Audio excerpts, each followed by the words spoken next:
Hello everyone, we are from group 5 and my name is Adenur Kartika. My name is Arsinta Kusuma Wiyandani. My name is Sapriana Kartiniadi. And today we will explain about Augustan literature. So stay tuned. Augustan literature to 1790. Here are the points that we will discuss. First is the 18th century. Second is the novel, and the last is the age of Johnson. The 18th century. The 18th century was a time of big changes in English literature. The name Augustan comes from Emperor Augustus of ancient Rome. It is called Augustan because people compared their time to the golden age of Rome under Emperor Augustus. He ruled during Rome's golden age, a time of peace and great achievement. It happened from the late 17th century to the mid-18th century. It was a time of big progress in culture, ideas, and literary achievement. Many new ideas come up, and famous writers created important literary works like Alexander Pope, Joseph Addison, and Jonathan Swift. Also known the Age of Satire. This period is called that because writers use satire, funny, smart writing to criticize problems in society, politics, and human behavior. These two writers are very famous for satire, Jonathan Swift and Alexander Pope.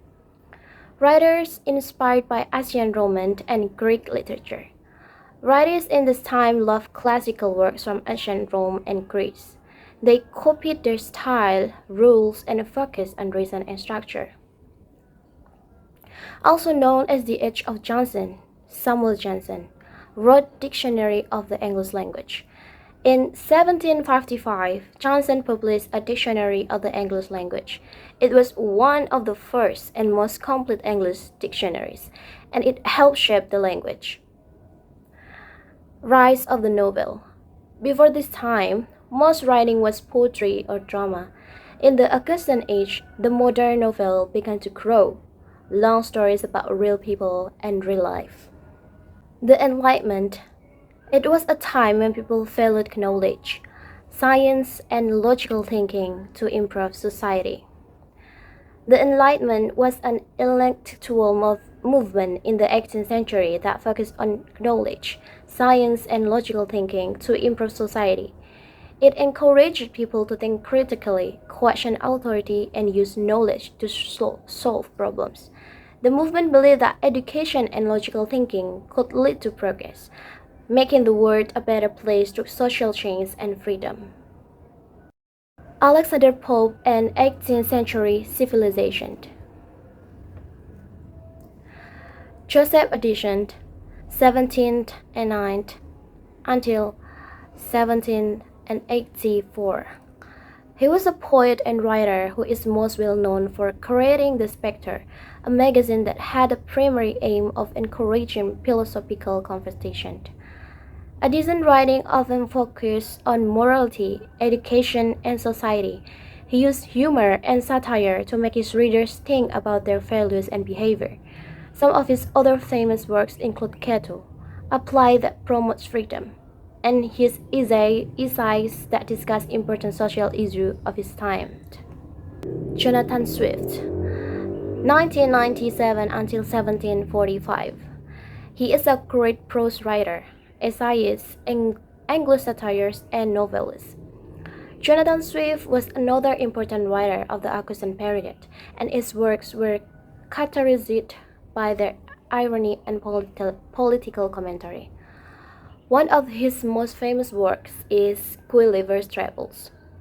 This novel, which was published in 1726, tells the story of Lemuel Gulliver, a ship surgeon who travels to various imaginary lands. It is a satirical work that critiques the political and social custom of the time. The next is Alexander Pope, 1699 until 1744. One of the most important writers of the Augustan period, and he was a poet, essayist, and translator. His works are famous for using satire to critique society. Translation as tradition. Pope who translate Homer's The Iliad from Greek to English in the 17th. In the 17th, it was common for poets and writers to translate famous works from other languages, especially Greek and Latin. Before Pope's version, many English people couldn't read the original Greek, so his translation brought the ancient Greek word into the lives of many. It also helped to spread the appreciation for ancient Greek culture. Pope's translation made the Iliad popular in England and influenced English literature. The Iliad has a significant effect of English literature.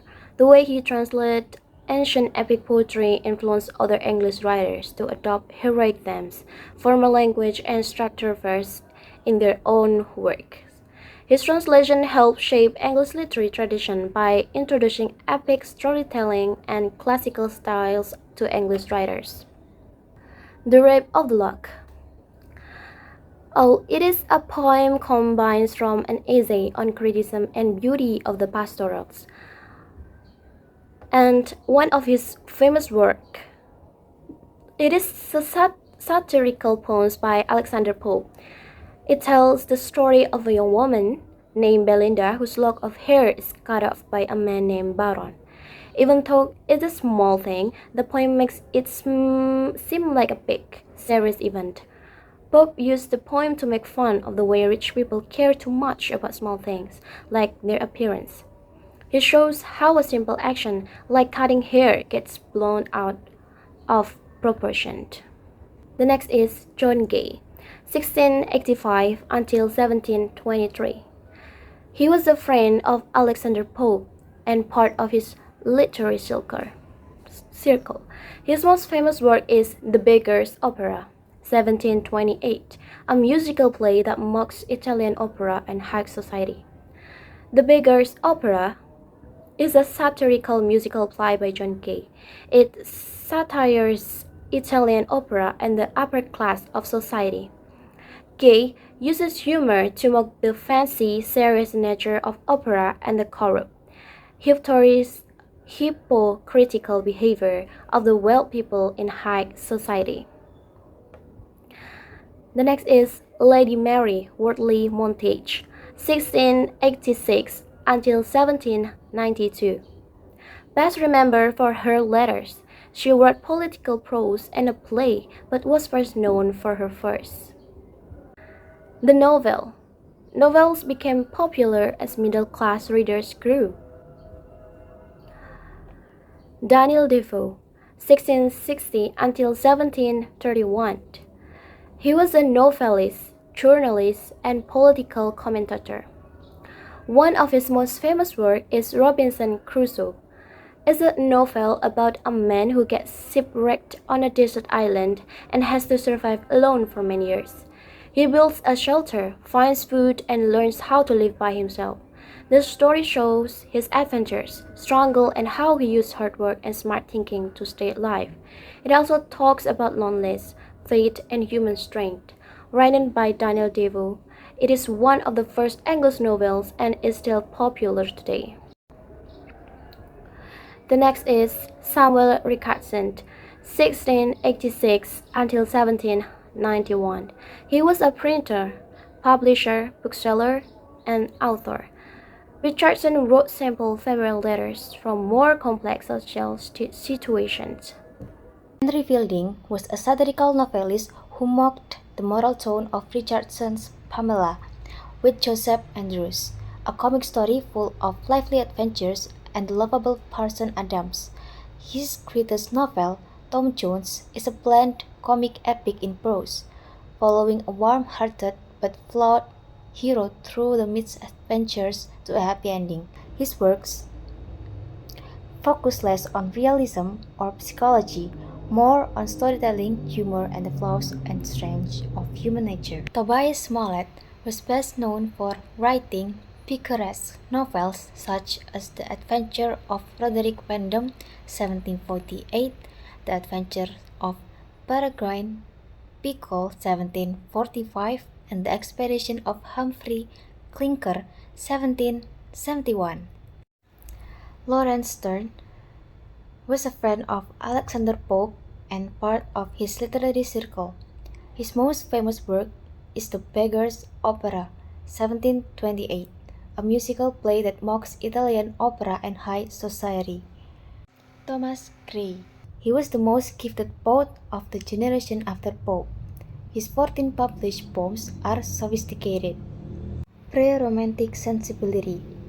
In the mid-1700s, literature shifted toward emotion, empathy, and morality. This was seen in sentimental poetry and novels. The trend, called the triumph of sensibility, favored feeling, imagination, and the wild or sublime. A key example is Ocean by James Macpherson. Gothic fiction is a dramatic and spooky genre filled with haunted castles, ghosts, and dark secrets. It mixes horror, romance, and fantasy. It all began with Horace Walpole's The Castle of Otranto in 1764. He pretended it was a medieval manuscript to make it feel mysterious. Gothic stories are full of wild scenes, giant helmets falling from the sky, bleeding statues, and innocent women locked away by evil nobles. Some key writers include Anne Radcliffe, William Beckford, and Matthew Lewis. At first, Gothic fiction was seen as fun but silly, but later in the 19th century, it became more powerful. The age of Johnson was a golden age of writing, led by the great Dr. Samuel Johnson, a poet, critic, and creator of the first major English dictionary. Johnson wrote essays, biographies, and travel books. His most famous works include the dictionary, Lives of the Poets, and preface to Shakespeare. He became the center of a brilliant group called the Literary Club, which included thinkers like Burke, Boswell, Gibbon, and Adam Smith. Though drama and poetry were fading, non-fiction prose thrived during this time. Samuel Johnson's dictionary was a major achievement in the English language. Before it, there was no standard in dictionary. Johnson worked for 9 years, mostly from memory, collecting 114,000 quotations from books on everything from science to poetry. He wanted to each quote to teach more than just a word, showing facts, wisdom, and beauty. But in the end, he had to cut many parts to keep the book manageable. Samuel Johnson was not just a writer and dictionary maker. He was also one of the greatest literary critics in English. His reviews of poems, plays, and authors were based on clear, thoughtful principles, even if modern readers don't always agree with him.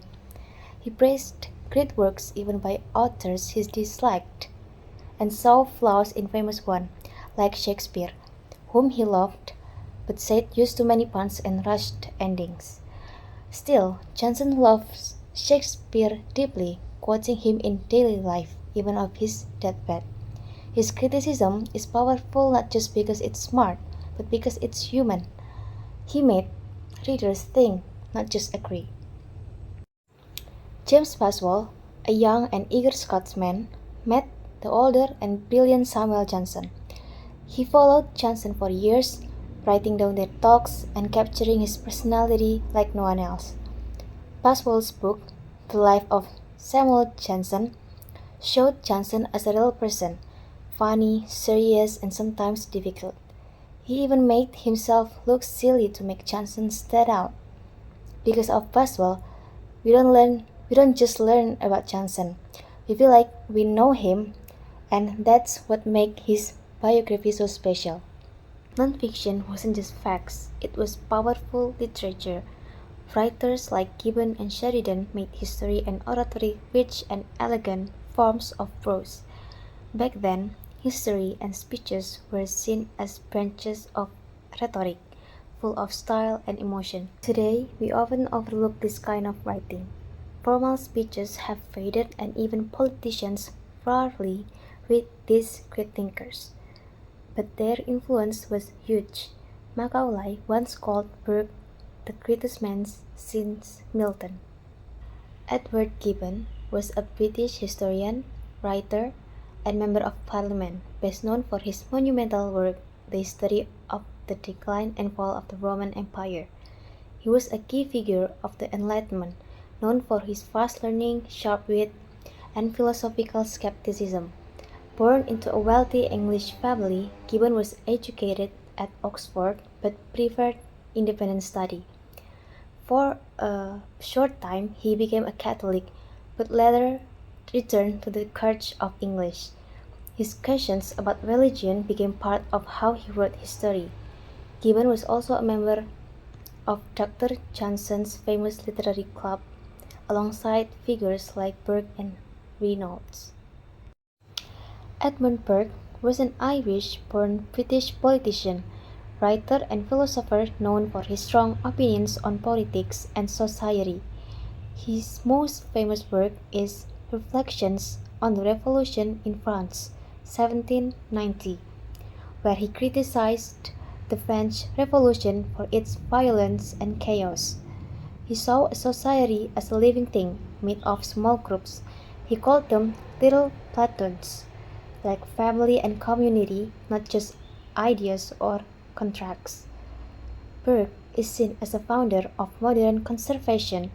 He believed in tradition, order, and careful change. Oliver Goldsmith was an Augustan writer known for The Vicar of Wakefield and the poem The Deserted Village. He wrote essays, novels, poetry, and plays. He is famous for mixing humor, art, and criticism of society in his works. Though awkward in speech, he wrote with elegance. Samuel Johnson helped shape his ideas and edited his poetry. Fanny Burney. Who was Fanny Burney? She is a pioneer of English novel, especially for women readers. She wrote from a young and helping her father with historical work. Her rich novel Evelina publishing Animals because fashion was seen as improper for women. Richard Brinley Sheridan. He is an Irish playwright, theory manager, and politician. He is famous for writing smart, funny comedies in the late 1700s. He also a great public speaker. His major work is The Rival 1775. Christopher Smart.